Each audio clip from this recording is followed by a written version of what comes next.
आपका हमारी आध्यात्मिक यात्रा में हार्दिक स्वागत है। आप सुन रहे हैं शिव महापुराण, जो सनातन धर्म के ही अनमोल ग्रंथों में से एक है। इस श्रृंखला में हम आपके लिए ही इस दिव्य ग्रंथ के प्रत्येक अध्याय का शाश्वत पाठ प्रस्तुत करेंगे।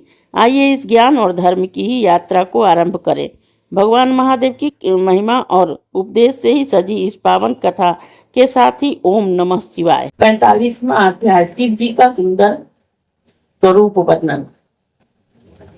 ब्रह्मा जी बोले उसी समय ही विष्णु से प्रेरित हो विष्णु तुलसी को पसंद करने के लिए उसके पास गए। उसके अनेक स्रोतों से बड़ी स्तुति की और बहुत समझाकर उन्हें तुमने बहुत सुंदर रूप धारण कराया। उन्हें देखकर तुम प्रसन्न हो मैना के पास आए और कहा कि मैं विलाक्षी विशालाक्षी देखो, तुम पर कृपा करके ही शिव जी ने बहुत ही सुंदर रूप धारण किया है।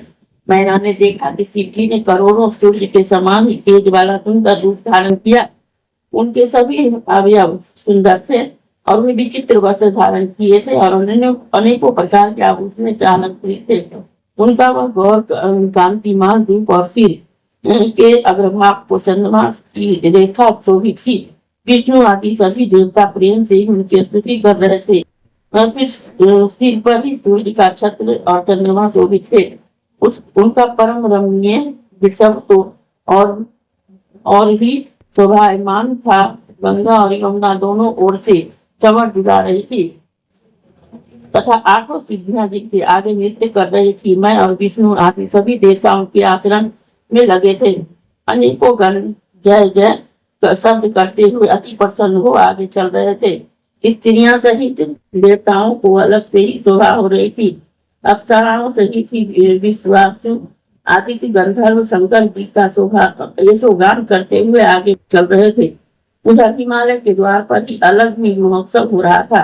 उस समय के भगवान शंकर की छटा को कौन वर्णन कर सकता है। शिव जी को देखकर ही मैना चित्र लिखी थोड़ी देर के लिए ही थक गई कि प्रेम पूर्वक शिव जी के इस प्रकार बोली कि मेरी पुत्री धन्य है जिसने की अपने महान तप द्वारा आपको प्राप्त किया है। हे शिव जी, मैंने तो पहले आपकी बड़ी निंदा की थी, उसे क्षमा कर ही मुझ पर प्रसन्न होइए।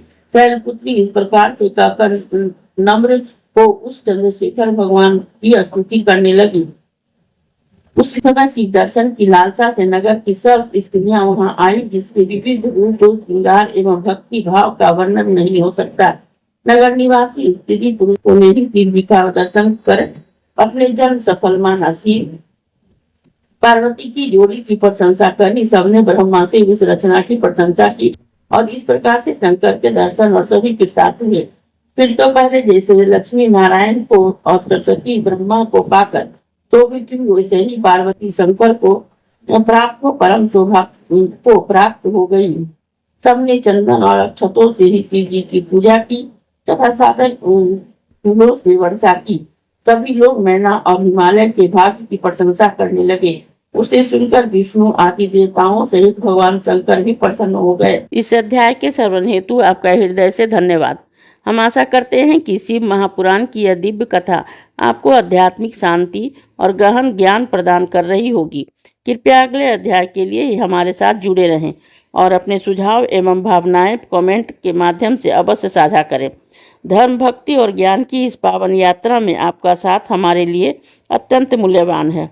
ओम नमः शिवाय। यदि यह प्रस्तुति आपको पसंद आई हो, लाइक करें, कमेंट करें, सब्सक्राइब जरूर करें, बेल आइकॉन दबाना ना भूलें ताकि अगला अध्याय आपसे छूटे नहीं। और इस पावन ज्ञान को ही शेयर करें अपने परिवार और मित्रों तक।